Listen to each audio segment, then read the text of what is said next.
গোপন খবরের ভিত্তিতে সিপাহীজলা ত্রিপুরা জেলা যাত্রাপুর থানার পুলিশ কৌশিক দাস নামে এক কুখ্যাত নেশা পাচারকারীকে আটক করতে সক্ষম হয়।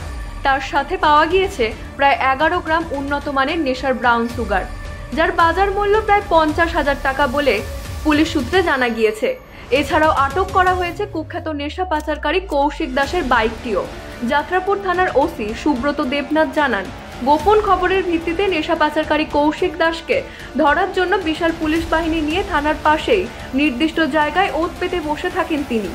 কিছুক্ষণ পরে সোনামুড়ার দিক থেকে বিলোনিয়ামুখী বাইপাস সড়ক ধরে কুখ্যাত নেশা পাচারকারী কৌশিক দাস বাইক নিয়ে দ্রুত বেগে যাচ্ছিল বিলোনিয়া মনোরমুখ অর্থাৎ তার বাড়িতে। তখন ওসি সিগন্যাল দিয়ে তার বাইকটি আটকিয়ে তল্লাশি চালিয়ে 11 গ্রাম উন্নত মানের নেশার ব্রাউন সুগার উদ্ধার করে তাকে থানায় নিয়ে যায়। তাকে জিজ্ঞাসাবাদ করে আরও বেশ কিছু তথ্য পায় পুলিশ। অভিযুক্ত কুখ্যাত নেশা পাচারকারী কৌশিক দাসের বিরুদ্ধে পুলিশ এনডিপিএস ধারায় মামলা নিয়ে শনিবার তাকে পুলিশ রিমান্ড চেয়ে আদালতে সোপর্দ করা হয়েছে বলে পুলিশ সূত্রে জানা গিয়েছে। ত্রিপুরা থেকে বিক্রম কর্মকারের রিপোর্ট, ইউ বাংলা টিভি।